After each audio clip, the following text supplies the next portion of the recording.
Hey, if you're like most lawyers, you know referrals are the lifeblood of a successful practice. I don't have to convince you of that, right? The highest quality clients come from other attorneys who trust you, who have already vetted the prospects they send, right? But here's the problem. Most lawyers have no system at all for building that referral network. They get a few referrals here and there, right, from people they happen to meet, but they're leaving so much money on the table by not being systematic, not bringing a coordinated approach to referral generation. So today, I'm going to show you a 3-step process for building a referral network, a real referral machine that can double or even triple your referrals within 18 months. No questions asked. We've used this approach to schedule over 1,000 appointments for lawyers with prospective referral partners. We've been doing this for years. We're really good at it. I'm here to share our advice. So let's be clear.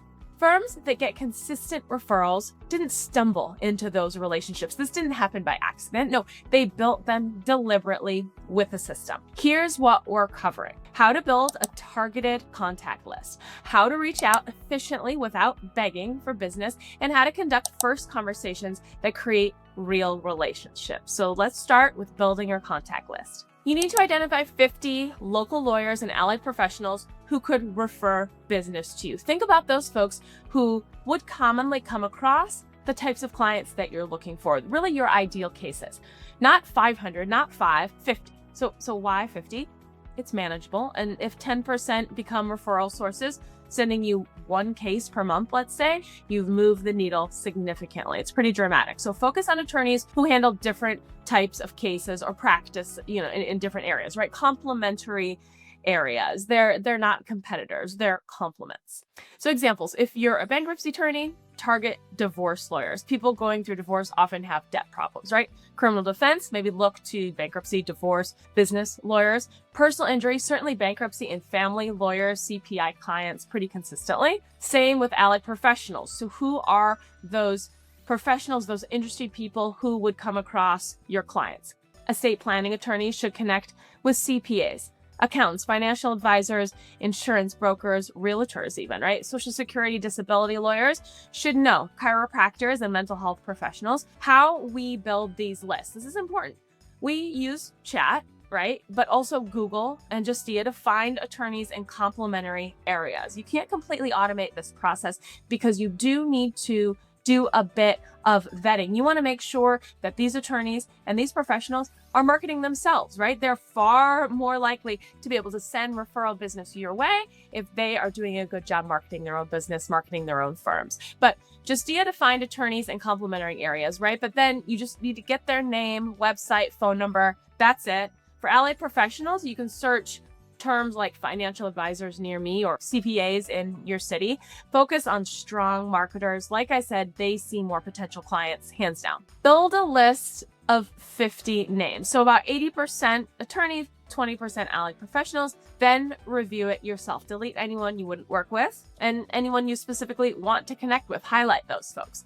Now the part that stops most lawyers, actually reaching out. This can be the hard part, right? So the mistake we see, thinking you need to cold call, get past gatekeepers, sell people on referral relationship. That's exhausting. It just frankly doesn't work very well. So here's the better way. Here's the proven approach that we use. And you can delegate it, which is kind of the key, right? So have an assistant call each contact with this message. Just use this script word for word. Hi, I'm name calling on behalf of attorney, your name, a practice area attorney in this city. I want to learn if your attorney would consider developing a referral alliance.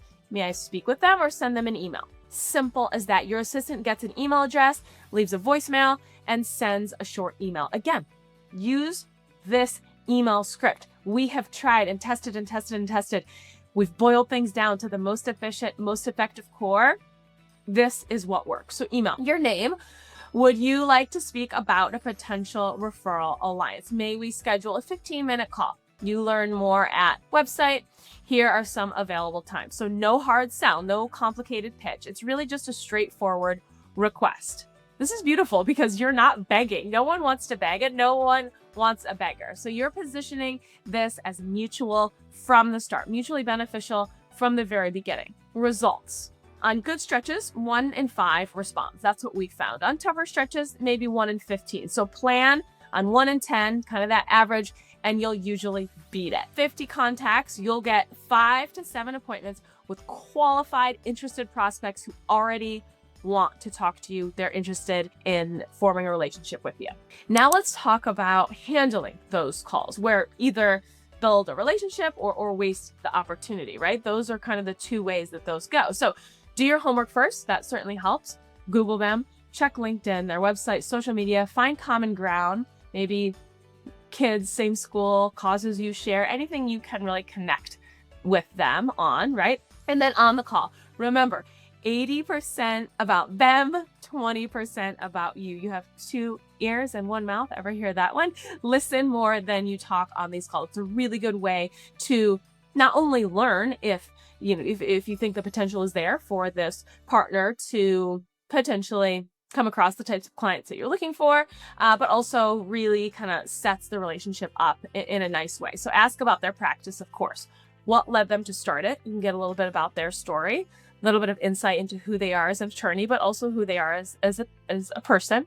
How did they get early clients? How do they set themselves apart? So listen for common ground and gather information for future thank you notes and gifts. Log this information because these gifts, when tailored, can really, really go a long way. Anything you can kind of latch on to, maybe about their hobbies, personal life, something in the community, anything like that really, really helps. Ask about their ideal clients. This is important. How they handle referrals, any challenges with referring attorneys in the past. What have been the challenges? So their answers tell you what they need and what went wrong before. You can kind of get ahead of it, right? Then explain how you address those issues. Finally, tell them your why, not just what you do, but why you do it, why you get up in the morning every day, what drives you. People refer to people they trust, people they respect. And just like any other relationship, any other friendship, you're really building it on trust, day over day over day. So after the call, be sure to write down what you learned, log it somewhere, their interests, family, anything to personalize future communications. It goes a long, long way. You'll touch base 3 to 6 times per year with notes, gifts, updates, lunches. So that follow-up turns a good first call into steady referrals. That's an important transitional step. So here's what's important.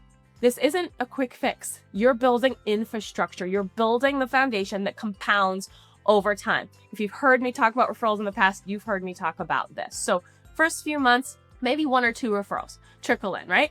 But month 6, you'll notice more. Month 12, it's noticeable. Month 18 is really transformational and you control it entirely, right? What I mean by that is you're not depending on Google's algorithm, right? What if Google's algorithm changes overnight or hoping posts go viral? Real relationships with real people, that is what is reliable, of course, about these relationships. So these relationships, they strengthen over time. A source who sends you, one case and sees how you handle it, they send more and they tell other attorneys. That word of mouth effect is powerful. Stick with it. After your first 50 contacts, start a second list.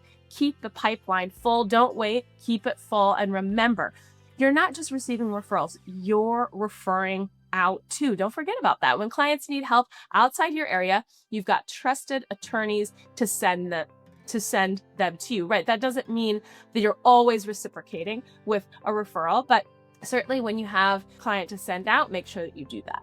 So 3 takeaways. First, building a referral network requires a system. List of 50 prospects, assistant reaches out, schedule appointments with responders.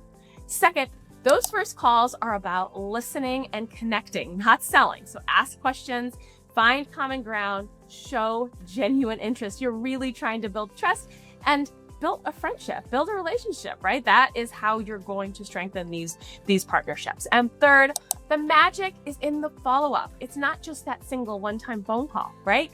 Thank you notes, case updates, personalized gifts, those regular check-ins. That's what turns a single conversation into a long-term relationship. It's all about cultivating, all about nurturing those relationships. This works. This isn't a cross your fingers and hope for the best. We've seen it hundreds of times, over and over and over again. It's how small firms grow and solo practitioners build sustainable practices without spending fortunes on marketing. If you want my help implementing this, of course, reach out. My contact info is in the notes. Thanks for watching. Take care.